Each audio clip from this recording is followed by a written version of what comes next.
It was April 9, 1945. The Second World War in Europe had only 26 days left. Allied armies were closing in from both sides. Berlin was crumbling. Hitler's empire was finished. And yet, on that morning, deep inside a Nazi concentration camp in Bavaria, the SS was not fighting soldiers. They were hanging their own, men in German uniforms, men who had once served the Reich at the highest levels of military intelligence. One of those men was General Hans Oster, a decorated officer, a spy master, and the most dangerous enemy Adolf Hitler never knew he had. He did not die on a battlefield, he did not fall to a foreign bullet. He was stripped naked, marched to a gallows, and executed by the very regime he had spent over a decade trying to destroy. This is the story of Hans Oster, the man inside the machine who tried to tear it apart from within. This is the story of his life, his courage, his conspiracies, and ultimately his death. Hans Paul Oster was born on August 9, 1887 in Dresden, Saxony, the son of an Alsatian Protestant pastor. He grew up in the culture of the Wilhelmine Empire, a world of military tradition, Christian values, and deep German patriotism. These were not just background details, they were the foundations of everything he would later become and everything he would later risk.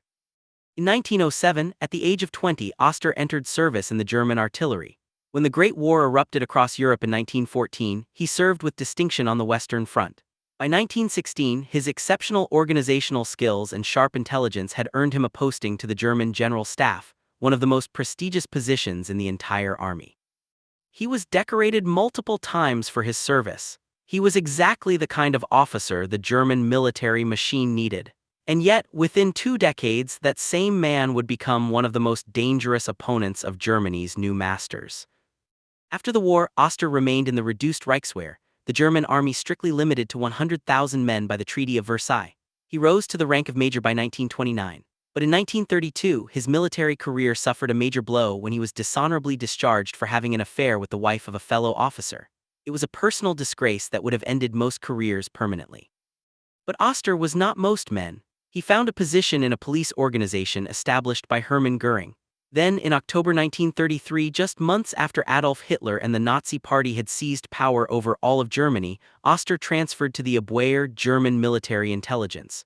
It was a move that would define his life, his legacy, and his death. When Oster joined the Abwehr, he was, like many German officers, cautiously willing to see where the new regime would lead. Hitler had restored German national pride, rebuilt the military, and reversed the humiliations of the Versailles Treaty. For professional soldiers, there was something to appreciate at first. But what Oster saw in the summer of 1934 changed everything. During the event known as the Night of the Long Knives, the SS carried out a massive wave of extrajudicial murders targeting political rivals and inconvenient figures. Among those killed were General Kurt von Schleicher, the last Chancellor of the Weimar Republic, and Major General Ferdinand von Brado, former head of the Abwehr. Both men Oster had personally known and respected. These were not enemies of Germany. They were soldiers, and they had been murdered in cold blood by their own government. From that moment, Oster became, in the words of one German historian, a fierce opponent of the Nazis. By 1938, his opposition had transformed into something active and dangerous. 2 events pushed him over the edge. The Blomberg-Fritsch affair, in which leading Wehrmacht generals were falsely smeared and forced out of their positions, showed Oster the depth of Nazi corruption within the military itself. And then came Kristallnacht, the coordinated, state-sponsored pogrom against Jewish Germans in November 1938, during which synagogues were burned, businesses destroyed, and thousands of Jews brutally attacked and arrested. Oster no longer simply disapproved, he was willing to act. In the late summer of 1938, as Hitler pushed toward war with Czechoslovakia over the Sudetenland, Hans Oster saw his opportunity. Together with his Abwehr colleague Major Helmuth Grosskirth, he began organizing what would become known as the Oster Conspiracy, a detailed plan to overthrow Adolf Hitler and the Nazi regime. The plan was bold. When Hitler made a direct move toward war with Czechoslovakia, a force of military men loyal to the conspiracy would storm the Reich Chancellery, arrest or kill Hitler, and hand power to a transitional government. Among the conspirators were some of the most senior names in the German military: General Ludwig Beck, the former chief of the General Staff, Admiral Wilhelm Canaris, the head of the Abwehr, General Erwin von Witzleben, and General Franz Halder Beck's successor, who privately called Hitler the incarnation of evil. Oster's position at the center of military intelligence was irreplaceable to the plot. The Abwehr could provide false documents, restricted materials, and cover for conspiratorial activities disguised as legitimate intelligence work. Through Oster, the various threads of resistance were connected into something approaching a functioning network. Emissaries from the conspiracy even traveled to Britain with Oster's assistance, urging the British government to stand firm against Hitler's demands over Czechoslovakia. The conspirators believed that a firm British ultimatum would give them the final trigger they needed to act. But then came Munich. On September 28, 1938, British Prime Minister Neville Chamberlain flew to Germany and negotiated an agreement that handed Hitler the Sudetenland without a single shot being fired. For the conspirators, it was a devastating blow.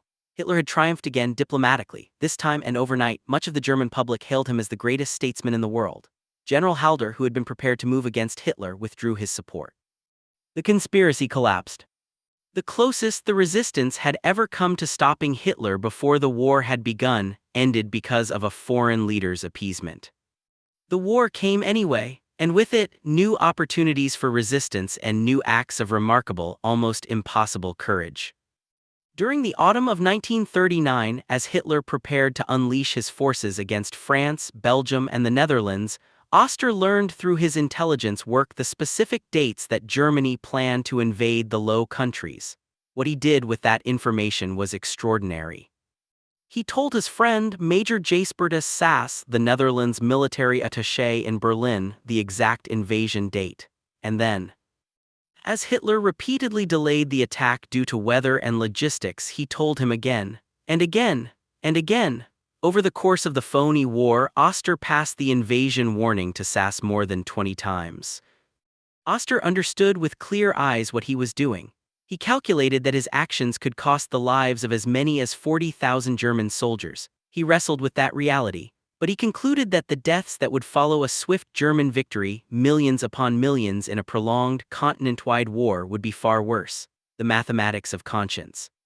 Sass passed the information to the Dutch government repeatedly. They did not believe him. When Germany finally invaded on May 10, 1940, the Dutch awoke to the sound of aircraft filling their skies exactly as Oster had warned. Even within the German resistance, some considered what Oster had done to be genuine treason. He had warned a foreign nation of a German military operation. He had risked German soldiers' lives, but Oster saw it differently. For him, it was not his country he was betraying, it was the criminal regime that had seized his country. The years between 1940 and 1942 were the darkest period for those who opposed Hitler inside Germany. German armies swept through France in weeks. The Wehrmacht stood triumphant across most of Europe. The Führer's popularity at home was overwhelming. For many would-be resistors, the argument for action simply collapsed in the face of victory. Oster refused to stop. While others waited and wavered, he worked tirelessly to rebuild and expand the resistance network, recruiting new figures and maintaining the connections between isolated pockets of opposition. In 1941, as the Nazi regime launched its campaign of systematic extermination against European Jews following the invasion of the Soviet Union, Oster's Abwehr group made contact with General Henning von Trescow's resistance cell in Army Group Center. In 1942, Oster made one of his most strategically important moves, recruiting General Friedrich Albrecht, head of the General Army Office at the Bendeler Block in Berlin. Albrecht controlled an independent communications system connecting reserve military units across the entire country. He was exactly the kind of person the resistance needed if a coup against Hitler was ever going to succeed. Oster's Abwehr group also supplied British-made explosives to Trescow's group for their various attempts to assassinate Hitler in 1943. And alongside all of this, Oster and Canaris oversaw missions to smuggle Jews out of Germany disguised as Abwehr agents. The most notable of these was Operation 7, in which 14 Jewish Berliners were helped to escape to Switzerland under cover as intelligence operatives. For years, Oster had been waging a one-man war within the very institution designed to protect the regime he despised. But in 1943, the walls began to close in. In the spring of 1943, the Gestapo uncovered evidence that several Abwehr officers had been helping Jews escape Germany. Among those arrested were Hans von Donany, one of Oster's closest colleagues, and the Lutheran theologian Dietrich Bonhoeffer, who was Donani's brother-in-law. The net tightened. Oster was forced to resign from his position and placed under Gestapo surveillance and house arrest. He had been removed from the game, but the game was not over. On July 20, 1944, a group of German officers placed a briefcase bomb beneath a conference table at Hitler's headquarters in East Prussia, hoping to kill the Führer in a single, decisive strike. The bomb exploded. Hitler survived. Within 24 hours, Oster was arrested. He had not been directly involved in the July 20th plot. He had been out of active service for over a year, but his long history of conspiracy made him immediately suspect. He was sent to Flossenburg concentration camp in Bavaria. For 9 months he sat and waited, the war ground on outside the walls. Then, on April 4, 1945, came the discovery that sealed his fate. Admiral Wilhelm Canaris, Oster's superior, his partner, the head of the Abwehr, had kept a secret diary. When the Gestapo discovered it among Canaris's possessions, they brought it to Hitler himself. As the Führer read through its pages, detailing years of resistance activities, conspiracies, and covert opposition stretching back to 1938, his fury was absolute. Hitler ordered that all current and past conspirators named in the diaries be executed immediately. On April 8, 1945, Hans Oster, Wilhelm Canaris, Dietrich Bonhoeffer, and several other men were brought before an SS drumhead court-martial at Flossenburg concentration camp. The presiding judge was an SS officer named Otto Thorbeck. It was not a real trial. There was no meaningful defense. There was no genuine weighing of evidence. According to accounts of the proceedings, Oster, having abandoned hope, admitted everything. The court pronounced the death sentence that same evening. The next morning, April 9, 1945, in the pale gray light before dawn, the condemned men were taken out. In a final act of deliberate humiliation, they were stripped naked before being marched to the gallows. Hans Oster, soldier, spy, conspirator, and patriot, was hanged at Flossenburg concentration camp on the morning of April 9, 1945. He was 57 years old. The war in Europe would end in exactly 26 days. A fellow survivor of the resistance, Fabian von Schlabrendorf, one of the very few senior conspirators to survive the war, described Oster as a man such as God meant men to be, lucid and serene in mind, imperturbable in danger. Historian Hans Mommsen would later write that Oster was perhaps the most striking example of an officer who, from 1938 onwards, systematically resisted the regime, one who uncompromisingly confronted the question of whether Christian civilization could survive Nazi tyranny. The answer Hans Oster gave to that question was not a speech, not a pamphlet, and not a prayer. It was his life and, in the end, his death. Hans Oster spent more than a decade at the very heart of Nazi Germany's military intelligence apparatus, not to serve the regime but to destroy it. He organized coups. He warned foreign governments of invasion. He hid Jews in plain sight. He smuggled explosives to would-be assassins. He built resistance networks when every other officer around him was celebrating German victories. He was not a saint. He was not perfect. He was a soldier who made a choice that his own country would not recognize until long after the war was over. Today, he is remembered in Germany as one of the central figures of military resistance to National Socialism. The SS executed him 26 days before the end of the war. They ran out of time to silence everyone who opposed them. But they hanged Hans Oster anyway. If this story moved you, if you believe history like this deserves to be told, deserves to be remembered, then hit that subscribe button right now. Every subscriber is a vote for more stories like this one, the forgotten heroes, the buried truths, and the lives that changed history from the shadows. Drop a comment below, tell us, had you heard of Hans Oster before today? Let us know. And as always, stay curious, history is never finished with us.